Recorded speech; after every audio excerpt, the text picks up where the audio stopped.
लेकिन सवाल वहां जरूर उठता है कि फिर राम मंदिर का अगर न्योता आप एक तरफ ठुकराते हैं, दूसरी तरफ ये दावा करते हैं कि हम तो ऐसे मौकों पर आते रहते हैं, तो फिर सवाल तो बनता है विजय जी। देखिए, धार्मिक कार्यक्रम अलग चीज है और मंदिर मस्जिद का शिलान्यास अलग चीज है। क्यों, वो धार्मिक कार्य नहीं है? आपको समझना पड़ेगा। सुनिए, देखिए, धार्मिक कार्य हैं, लेकिन हर किसी का अपना अपना एक समय है, मौका है, और हर कोई उसी हिसाब से चलता है। पहले हम धर्मनिरपेक्षता की बात कर लेते हैं। भारत एक धर्मनिरपेक्ष देश है, ये छद्म धर्मनिरपेक्ष है। दरअसल में तो यहाँ धर्मनिरपेक्षता है ही नहीं, यहाँ धर्म परस्ती है जी। यहाँ वोट बैंक की राज के चलते धर्म परस्ती है कि जिसके चलते कोई हिंदुओं की बात कर रहा है, अच्छा, कोई मुसलमानों की बात कर रहा है, कोई सिखों की, कोई ईसाइयों की। अगर कानून हमारा धर्मनिरपेक्ष होता तो हमारे देश में सभी के लिए एक कानून व्यवस्था होती। ठीक है, लेकिन यहाँ धार्मिक आधार पर चूंकि अलग अलग व्यवस्था है, इसलिए भारत को अपना धर्मनिरपेक्ष देश नहीं कहा जा सकता। भारत को धर्मनिरपेक्ष देश नहीं कहा जा सकता क्योंकि हम, विजय कौशिक जी, क्योंकि लगता है कि हमने धर्मनिरपेक्षता संविधान में तो डाल दी, लेकिन उसके बाद हम उस तरफ शायद बढ़े नहीं, सच्ची धर्मनिरपेक्षता की बिल्कुल नहीं। ये आप कहना चाह रहे हैं? इस तरह की खबरें जी, जब इस तरह की खबरें आती हैं कि धर्मनिरपेक्षता के नाम पर हिंदुओं के मंदिर के माइक बंद हो गए, लेकिन मुसलमानों की अजान चलती रही, या धर्म विशेष के लोग सड़कों पर उतरकर नमाज अदा कर सकते हैं, और वहीं धर्म विशेष के लोग ये कहते हैं कि उन्हें जो है हनुमान चालीसा नहीं पढ़ने दी जा रही जी, तो धर्मनिरपेक्ष हुआ कहाँ भाई? कोई कानून बहुत ही महत्वपूर्ण बात आप कह रहे हैं। हो सबके लिए हो और छूट हो तो सबके लिए हो, ठीक, तो धर्मनिरपेक्षता है ही नहीं भारत के अंदर। एकदम ठीक। काश ऐसी ही लाइन आपकी पार्टी की भी होती विजय जी। देखिए, पार्टी की लाइन तो यही थी जो मैं कह रहा हूँ। हमारे बीच में कहीं बदल गई, भटक गई लगता है। अब देखिए, भटकने की जहां तक बात है कि खरबूजे को देखकर खरबूजा रंग बदलता है। जब हमारी पार्टी ये देख रही है कि मोदी जी जो है हिंदुओं को बरगलाने में लग रहे हैं, अच्छा, तो हमारी पार्टी ने अपनी नीतियां चेंज कर ली, जबकि नहीं करनी चाहिए थी चेंज। सबसे बड़ी बात यह है कि भाई हमें हिंदूवादी होने का प्रमाण देने की जरूरत क्या है? ठीक, भाई हिंदूवादी होने का प्रमाण तो वो देगा ना जो हिंदू विरोधी होगा। हम क्यों दें भाई? ठीक है, हम अपनी आस्था अपने कामों से, अपनी नीतियों से, हम अपने काम से दिखाएंगे कि भी हम क्या हैं। सबसे बड़ी बात यह है, आज मोदी जी कहते हैं कि मैं मुसलमानों का विश्वास जीतना चाहता हूँ, बोले हम कहते हैं, तो वो तुष्टीकरण नहीं है। क्यों नहीं है भाई? तो मैं जाति विशेष के लिए क्यों कह रहे हैं? आप केवल पसमानदा मुसलमानों के लिए क्यों कह रहे हैं? आप क्यों सऊदी अरब के दबाव में अपनी प्रवक्ता को हटा देते हैं? ठीक है, तो आप सऊदी अरब के दबाव में जो निजामुद्दीन मरकज है उसके मौलाना के खिलाफ कार्रवाई क्यों रोक देते हैं? ठीक है, क्यों गिरफ्तार किया गया? ठीक है, मैं सबसे बड़ी बात ये है, मतलब एक लाइन में सिर्फ एक बात कह रहा हूँ। बोल लीजिए। देखिए, मैं फिर कह रहा हूँ, हमारी पार्टी के नेताओं को इस राम मंदिर के निर्माण के कार्यक्रम में जाना चाहिए था। चाहे एक दिन पहले जाते, चाहे एक दिन बाद जाते, बहुत अच्छी बात, बहुत अच्छी बात, जरूर चाहिए था। बहुत अच्छी बात विजय जी। अगर गए होते तो आज शायद हमें ये वाली बहस करने की जरूरत नहीं होती। हम लोग कुछ किसी और टॉपिक पर, क्या हमें सर्टिफिकेट भी देने की जरूरत नहीं होती। आज ये 10 नेता जो हमारी पार्टी को छोड़कर जा रहे हैं, ये हम पर क्या आरोप लगा रहे हैं? हमने अभी देखिए ना, रोहन गुप्ता आज ही निकले हैं, आज ही कितनी बड़ी बात कह दी रोहन गुप्ता ने, हमने सुनवाई। रोहन गुप्ता के तो इतने काले कारनामे हैं, उसको सीबीआई। अच्छा, आप निकल गए तो काले कारनामे, अब आपके यहाँ से निकल गए तो काले कारनामे नहीं, निकल गए नहीं। आपको एक चीज बताऊं, राहुल गांधी जी की सब पर नजर है। अब इस समय जो छोड़कर भाग रहे हैं वो लोग हैं। अच्छा, ठीक है, उनके बारे में कहीं ना कहीं राहुल गांधी जी मानते हैं कि भाजपा और आरएसएस के एजेंट बनकर काम कर रहे थे। ठीक है, कह दिया कि रोहन गुप्ता तो बहुत ये है, आज निकल गए, तो आप जरूर कहिए।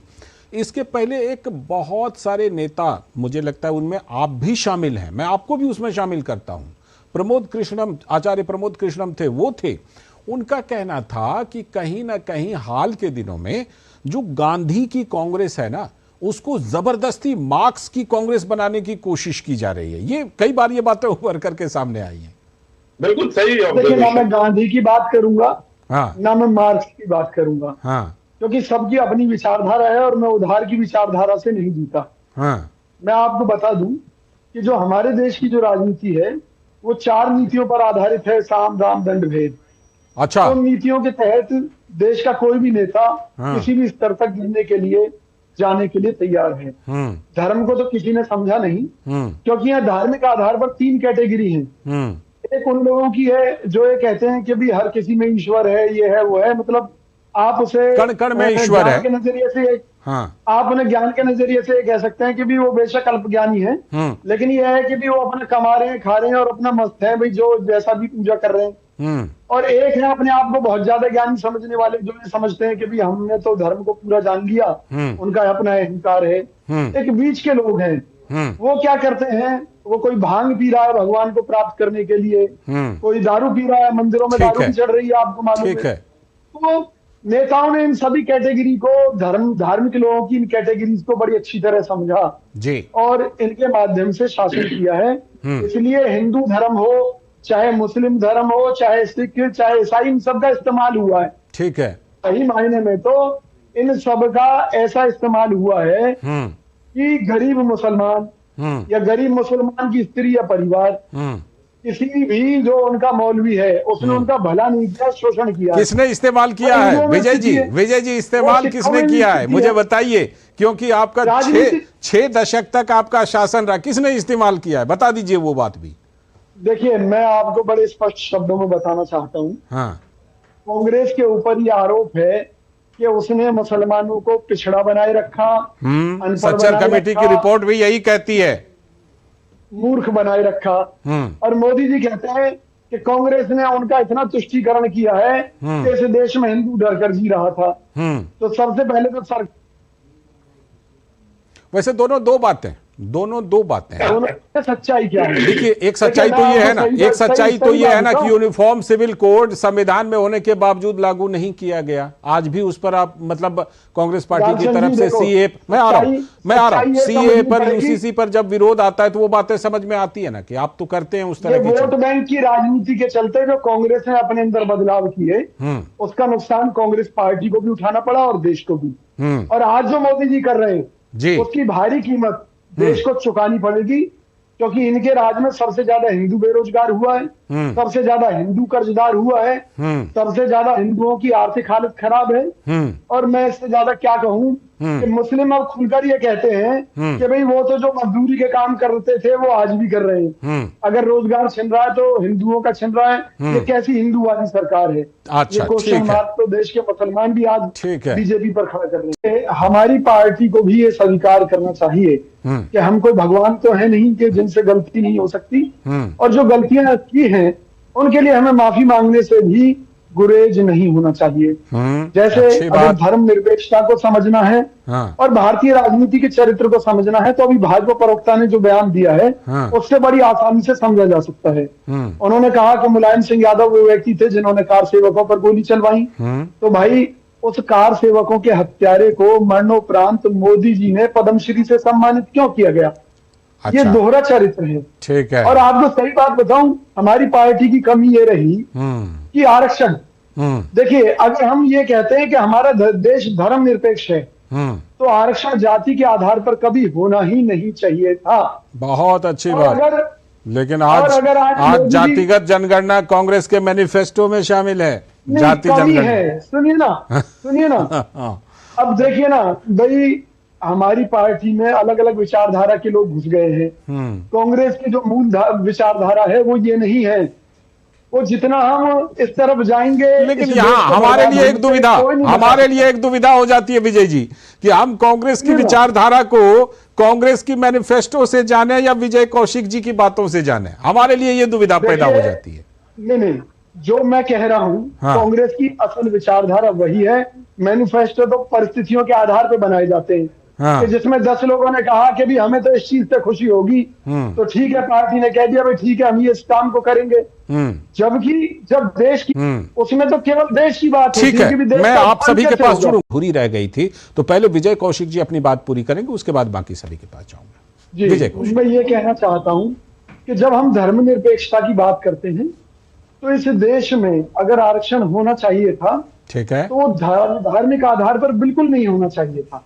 अभी भी नहीं है, धार्मिक आधार पर तो नहीं है।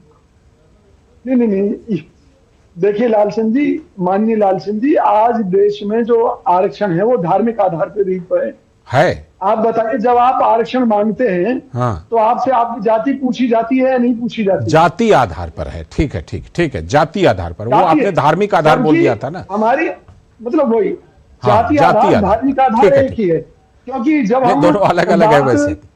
नहीं भाई आप एक चीज देखिए, धर्म तो केवल एक है, वैदिक धर्म है, सत्य सनातन वैदिक धर्म। आ रहा हूं प्रोफेसर भारत जैसे देश में धर्म की बात करते हैं तो हिंदू मुस्लिम सिख ईसाई की बात करते हैं। ठीक है, यानी कि हम 4 वर्गों को 4 धर्म के तौर पर तोलकर चलते हैं, यही हमारे संविधान के मुताबिक है। तो सबसे बड़ी बात यह है कि हमारी पार्टी को भी ये सोचना चाहिए था कि किसी भी देश में केवल 2 ही जाति होती है, एक अमीर की और एक गरीब की।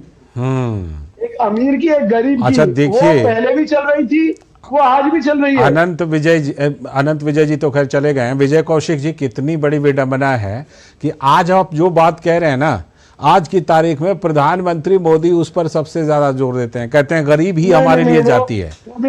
वो कहते हैं, बार बार कहते हैं कि भाई हमारे लिए जाति तो गरीब है, बस वो कहते हैं। लेकिन किस आधार पर कहते हैं? बगल में छुरी मुंह में राम राम। अच्छा, ये भी आपत्ति है। ठीक है, मैं ईमानदारी से कह रहा हूँ लालचंद जी, देश के आर्थिक हालात खराब हैं। निश्चित तौर पर जो पॉलिसीज हैं वो सिर्फ चंद लोगों को अमीर बनाती जा रही है, देश की अधिकांश जनता को गरीब बनाती जा रही है। ठीक है, मैं ये कहूंगा विजय जी, गरीबी, मैं ये कहूंगा कि यहाँ से लेकर के देश के हालात बहुत यहाँ प्रोफेसर धर्मेंद्र यादव, ये कहना चाह रहा हूँ माननीय मोदी जी, जो हमारी पार्टी के ऊपर मुस्लिम लीग का घोषणा पत्र होने का जो आरोप लगा रहे हैं, इस मामले में हमारी पार्टी ने चुनाव आयोग से शिकायत की है।